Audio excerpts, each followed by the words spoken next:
Morning in the Highland District of Minnesota began with the usual quietness. April Williams was in the kitchen brewing coffee and packing fruit into a lunchbox for her 5-year-old daughter Olivia. Sunlight streamed through the windows, brightly illuminating the white marble kitchen countertops. "Olivia, breakfast is ready," April called toward the stairs. Soon, the sound of little feet pattering down the stairs could be heard.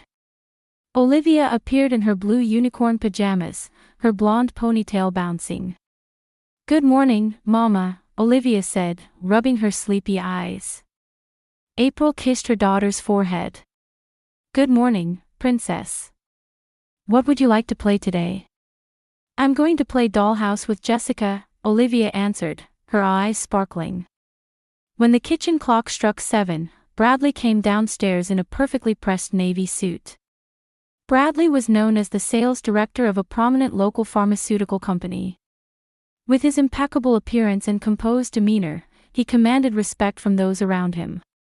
"Good morning," Bradley said with a smile. He kissed his wife's cheek and gently patted Olivia's head. "Looks like it's going to be another beautiful day." April smiled as she handed her husband his coffee. "How was your sales meeting yesterday?" "Perfect," Bradley said with satisfaction. "The team is exceeding this quarter's targets by 20%. The CEO was pleased." April nodded. Bradley was passionate about success at work. He was a perfectionist who expected the same perfection from his family.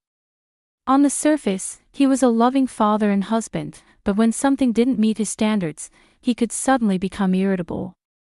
"Olivia, fix your hair a bit better," Bradley pointed to his daughter's hair. "You always need to look nice when you meet Daddy's important clients." Olivia nodded slightly. "Sorry, Daddy." April placed her hand on her daughter's shoulder. "She's planning to play at Jessica's house today. She's not meeting any clients." Bradley frowned slightly. "Still, our child must always look her best. It's about keeping up appearances." The atmosphere at the table grew tense for a moment. April quickly tried to change the subject. "My mother is coming this weekend. She wants to take Olivia to the zoo." Olivia's face brightened. "Grandma's coming. Hooray." April's mother Linda lived in a small town about a 30-minute drive from Highland. Linda was a good confidant for the couple and adored her granddaughter Olivia. April treasured her relationship with Linda. She could ease the tension she sometimes felt in her marriage through conversations with her mother. "Olivia, after you finish breakfast, brush your teeth and change into your uniform," Bradley said. "I need to leave early. I have an important presentation today." After Bradley left, April and Olivia ate breakfast quietly. April observed her daughter. In recent weeks, Olivia had been waking up crying from nightmares more frequently. Also, her kindergarten teacher had mentioned that Olivia, usually active and talkative, had suddenly become quiet at school. "Olivia, is there something bothering you?" April asked gently. Olivia poked at her cereal with her spoon. "No, nothing." "Really? You've been crying a lot at night lately." Olivia remained silent, looking down. "Just bad dreams." April gently stroked her daughter's hair. She seemed to have something she wanted to say but couldn't. "No matter what happens, I'm always on your side. Remember that." Olivia nodded slightly. That afternoon, April picked up Olivia from kindergarten. Her daughter was quieter than usual but happily shared a little about playing with Jessica. When they got home, April put on Olivia's favorite cartoon in the living room and began preparing dinner. Suddenly, a scream came from the living room. "Mama! Itchy!" April rushed to the living room. There she saw Olivia, her face swollen and red, with red rashes spreading from her neck to her chest. "Olivia!" April touched her daughter's forehead with trembling hands. There was no fever, but the rash seemed to be spreading rapidly. "Did you eat something?" "Itchy, hard to breathe." Olivia gasped. While trying not to panic, April struggled to stay calm. She first called her husband. Brad, something's wrong with Olivia. She suddenly broke out in a rash and is having trouble breathing. I'm taking her to the emergency pediatric clinic right now. I understand. I'll be right there. I'll be there in 15 minutes. Bradley's voice had an unusual hint of anxiety. April picked Olivia up and put her in the car. Looking at her daughter in the rearview mirror, she desperately encouraged her. It's going to be okay, Olivia. We'll see a doctor right away. Olivia's face was swelling more, making it difficult for her to open her eyes. April rushed to the emergency clinic. Bradley was waiting in the parking lot as promised. His expression changed momentarily when he saw his daughter. What happened? He asked his wife. I don't know. The rash just started appearing suddenly, April said, watching her husband's reaction. Bradley was clearly agitated, but April couldn't tell if it was pure fatherly concern or something else. Olivia's breathing was becoming increasingly labored, and April's worry turned to fear. Despite it being evening, the emergency pediatric clinic's waiting room was crowded. April hurried to the reception desk with Olivia in her arms and explained the symptoms. Seeing Olivia's condition, the receptionist nurse responded immediately. This is an emergency. I'll take you to the treatment room right away. The nurse led the three of them down a white corridor. Olivia's rash had spread further, and her breathing was shallow and rough. April could feel her own heartbeat pounding loudly in her ears as she tightly held her daughter's small hand. When they entered the treatment room, several medical staff appeared immediately. Olivia was laid on the examination table, and a pulse oximeter was attached to her finger. A middle-aged woman who appeared to be the head nurse gave directions while moving calmly and quickly. Suspected anaphylaxis. Prepare epinephrine. Bradley stepped forward. What's happening? My daughter doesn't have any allergies. There was a hint of defensiveness mixed with urgency in his voice. April stared at her husband. Beads of sweat had formed on his forehead, and his usual confident demeanor seemed to be wavering. Dr. Levin will be here shortly, the nurse replied matter-of-factly. A few minutes later, the doctor entered the room. With graying hair and an intellectual air, Dr. Levin first checked Olivia's condition. Hello, Olivia. I'm Michael Levin. I'm going to examine you now, he said gently. Dr. Levin listened to Olivia's breathing with his stethoscope and carefully examined the rash. While his expression maintained professional calm, his face changed slightly when he looked at Bradley. Then he focused on Olivia again. This is an acute allergic reaction. We'll administer epinephrine immediately, he instructed the nurse. April asked in a trembling voice, could it be an allergy to something? She's never had any allergies before. Allergic reactions can have various causes. Food, medication, environmental substances. Dr. Levin explained, glancing briefly at Bradley. Has she taken any new medications recently? No, April answered. At the same time, Bradley spoke up. She was feeling a bit under the weather, so I gave her some over-the-counter children's medicine, but it's a brand we use often. Dr. Levin stared at Bradley. Suspicion flickered in his eyes. Which medication specifically? Just a regular antipyretic pain reliever. I don't remember the exact name, Bradley said, showing some irritation. A strange tension flowed between the doctor and Bradley.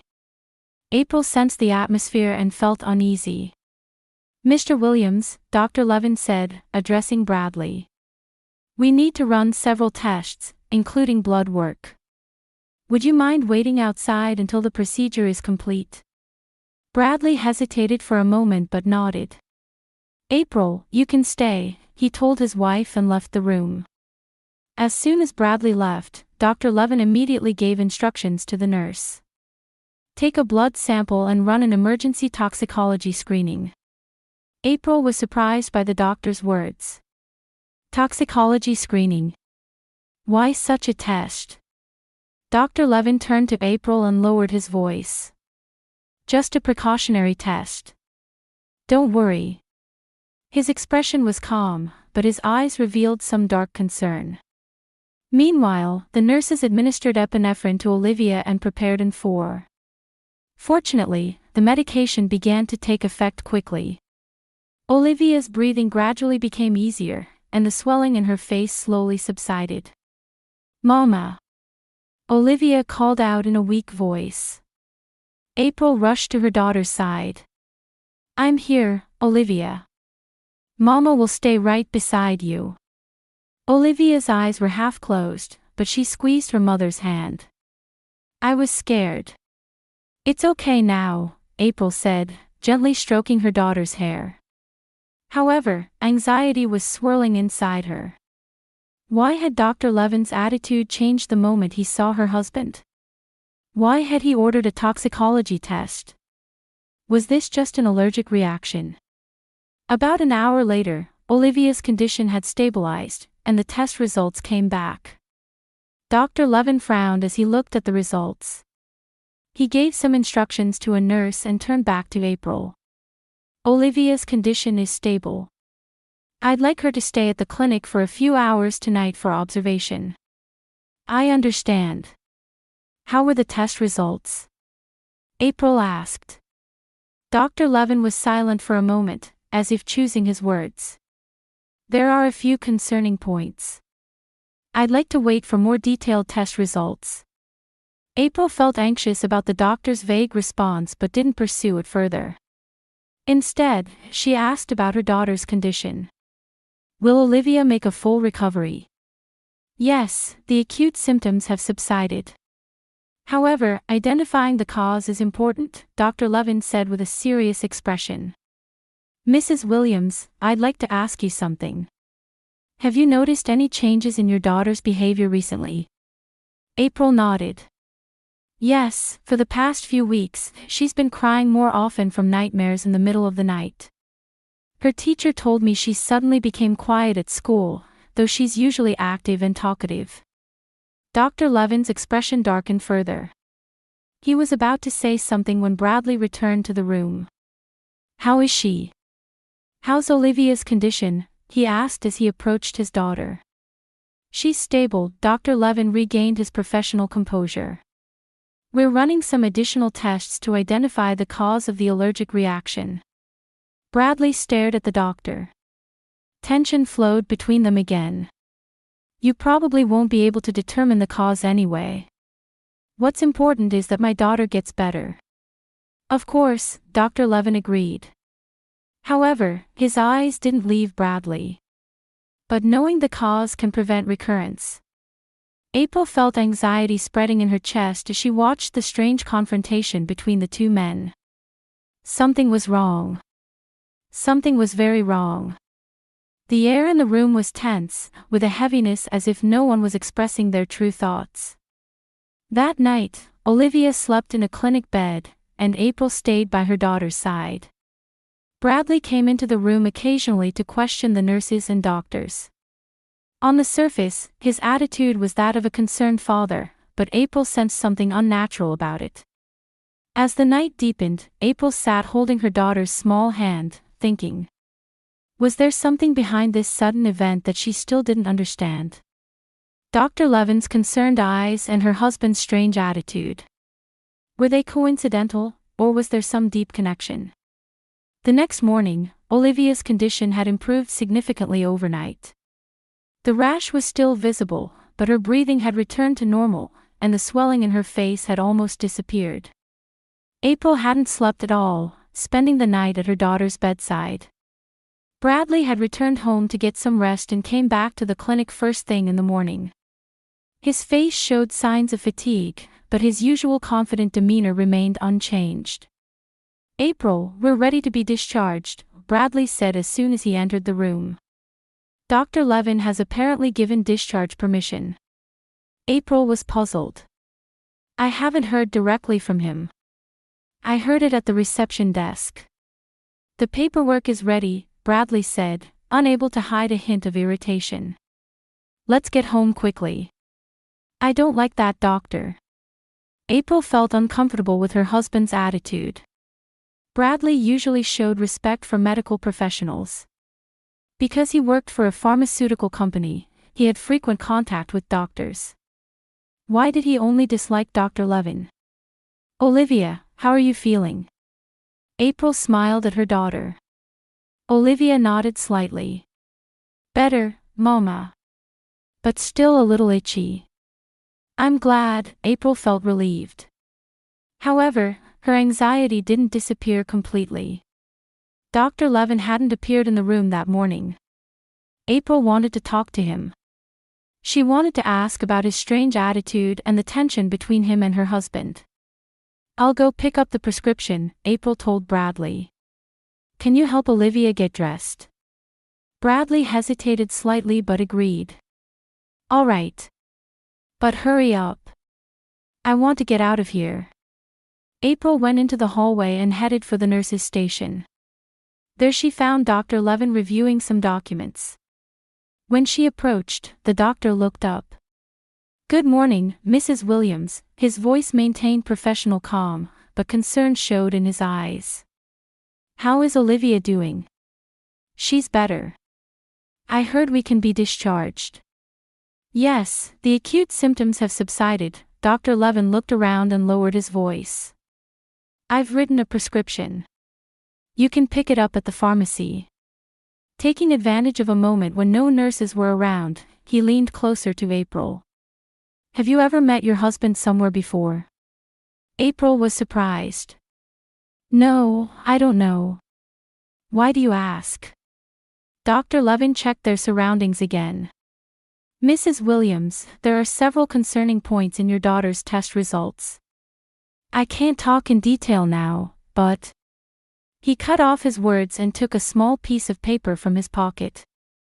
Pressing it into April's hand, he whispered, Don't say anything now. When you get home, read this in a safe place. And act immediately. For your daughter's sake. April felt confused and frightened but maintained a calm appearance. Still clutching the note, she asked, What is this? No questions, Dr. Levin interrupted her. The regular prescription is here. Antihistamines and a mild sedative. But I'll say it once more. Read that note in a safe place. April's hands were shaking. She hid the note deep in her wallet and took the prescription. Thank you, doctor. Be careful, Mrs. Williams, Dr. Levin said with a grave expression. There was something unspoken in his eyes. April felt her steps growing heavy as she returned to Olivia's room. Bradley had finished putting on his daughter's shoes and stood up immediately. Finally back. We're ready to go. Let's stop by the pharmacy and head home right away. The three of them left the clinic. They passed Dr. Levin in the hallway, but the doctor merely nodded slightly. April felt his serious gaze following her. After picking up the medication at the pharmacy, the family got into the car. April sat next to Olivia in the back seat and embraced her daughter. Bradley sat in the driver's seat and started the car immediately. That doctor was strange, Bradley suddenly said. What did he do to Olivia? Why was there a need for so many tests? April answered carefully. He was just doing his job. Olivia's condition was serious. He looked at me differently, Bradley said sharply. As if I had done something wrong. April was conscious of the note in her wallet but pretended to be calm. Maybe it's your imagination. It's not my imagination, Bradley looked at April in the mirror. He seemed to know something. He was suspicious of something. What would he be suspicious of? April couldn't help asking. Bradley's eyes flashed coldly for a moment. Nothing. It's just a manner of speaking. The air in the car grew tense. Olivia, exhausted, was falling asleep in April's arms. As April gently stroked her daughter's hair, she imagined what might be in the doctor's note. A terrible premonition was gnawing at her heart. When they arrived home, Bradley parked the car. "I'll take Olivia to bed. You prepare the medicine." April nodded. She was waiting for a chance to read the note. "All right. I'll prepare it in the kitchen." Bradley picked up Olivia and went into the house. April was about to take the note from her wallet when Bradley suddenly turned around, causing her to hastily put it back. "Also, make a lunchbox for me. I need to return to the office after Olivia falls asleep." "I have an important meeting," Bradley said. "You can't stay home today?" April asked in surprise. "Even with Olivia in this condition?" "I can't help it.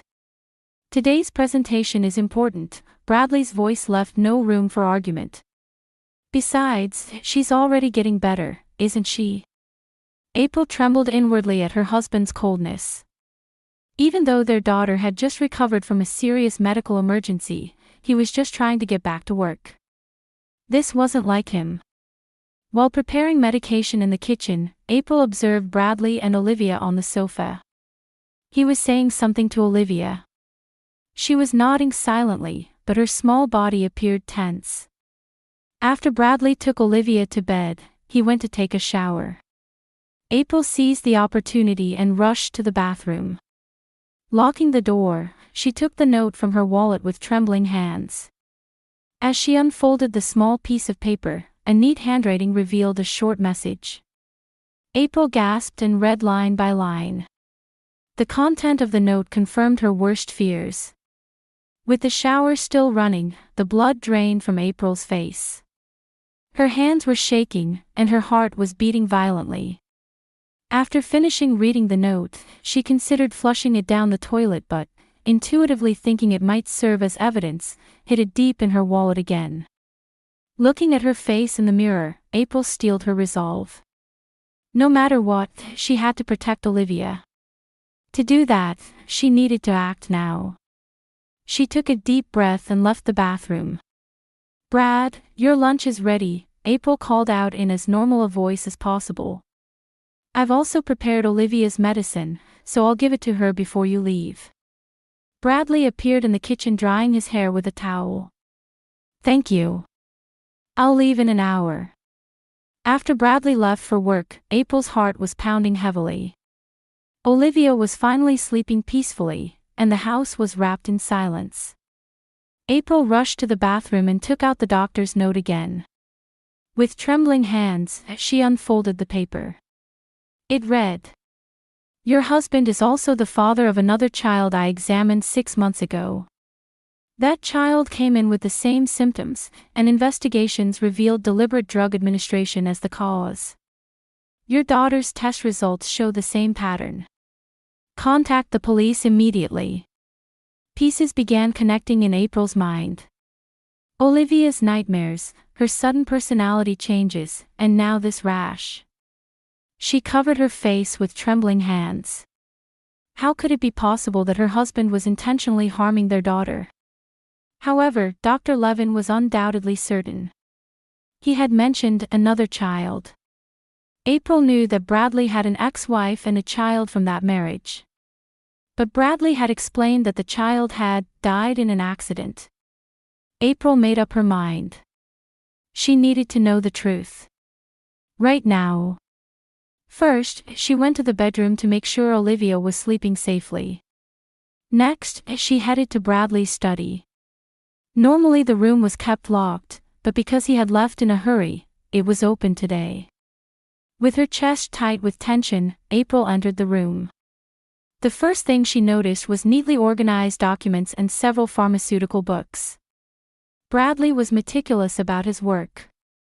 She began opening drawers. The top drawer contained company documents, bills, and everyday items. When she opened the second drawer, April found a small locked box. The box was locked, but she knew where the spare key was hidden behind the bookshelf in the study. With trembling hands, she opened the box. Inside was a diary with a black leather cover and several bottles of medication. April opened the diary and began reading recent entries. Olivia didn't listen again today. A lesson is needed to maintain the perfect family. Last night, I mixed a small amount of medication into her juice. The effect was as expected. She's beginning to become more obedient. April hasn't noticed anything. It's the same as with Emily. Emily. Yes, that was the name of Bradley's ex-wife's child. April felt a cold sensation overwhelm her. With trembling hands, she continued turning the pages. I miscalculated with Emily. This time I'm adjusting the dosage. I should be able to raise Olivia to be a perfect child without April suspecting anything. April continued reading despite feeling nauseated. Bradley had recorded in detail how he was preparing the drugs and how he was administering them to his daughter. Using his pharmaceutical knowledge, he was administering drugs in ways that were difficult to detect. And most terrifyingly, it was written that his ex-wife's child, Emily, had received the same treatment. Emily was weak. Her reaction to the medication was too strong. Unfortunate, but a necessary sacrifice. The diary fell from April's hands. She examined the medicine bottles in the box. They had no labels and clearly weren't from a hospital or pharmacy. She began taking pictures with her smartphone. Pages from the diary, the medicine bottles, and other documents in the box as well. April's heart was racing. She quickly returned to Olivia's room to make sure her daughter was sleeping safely. The little girl's face was still a bit red, but her breathing was regular. April kissed her daughter's forehead and whispered, holding back tears, "It's going to be okay, Olivia. Mama will protect you." Next, she returned to her own room and packed a small bag with the bare essentials. The evidence she had photographed, the doctor's note, some cash, and clothing. She called her mother who lived in the neighboring town. "Mom, I'm coming over now. With Olivia. I'll explain later. Don't tell anyone." Linda, sensing the urgency in her daughter's voice, agreed without questioning. "I understand, April. Be careful." April wrapped Olivia in a blanket and put her still sleeping daughter in the car. However, just as she was about to insert the car key, she stopped. She should go to the police. She had evidence. Right now. Strengthening her resolve, April started the car. On the way to the town's police station, she checked the rear-view mirror several times. She was afraid Bradley might come home early. She couldn't imagine what would happen if he discovered the truth. Arriving at the police station, April lifted Olivia and hurried into the building. A young female police officer greeted her at the reception. "I need help," April said in a trembling voice. "My husband is giving drugs to my daughter. I have evidence." The female officer responded immediately and guided April and Olivia to an interview room. A detective was promptly called, and April began explaining everything. Dr. Levin's note, the photographs of the diary and medicine bottles she had found, and the changes in Olivia's symptoms. "Mrs. Williams, you've done the right thing," Detective Katie Morrison said with a serious expression. "This evidence is extremely important. We'll begin an investigation immediately." April nodded, tears flowing. "I need to take Olivia to a safe place before my husband returns. I plan to go to my mother's house. Before that, would you allow us to have your daughter examined at the hospital?" Detective Morrison asked gently. "We need to conduct a toxicology test to confirm what kind of drugs were used." April agreed. "But he won't find us, will he?" "Don't worry. We'll ensure both of your safety," Detective Morrison assured her. "We'll assign an officer. And we'll be questioning your husband soon." April and Olivia were escorted to a city hospital under police protection.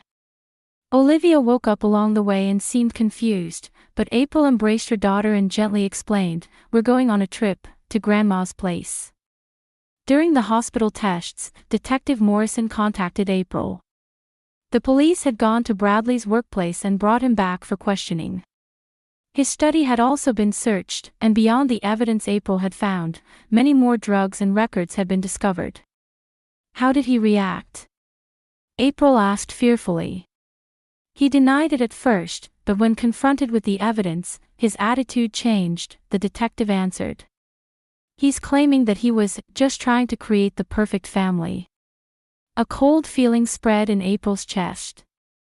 Bradley's words were the same as what was written in his diary.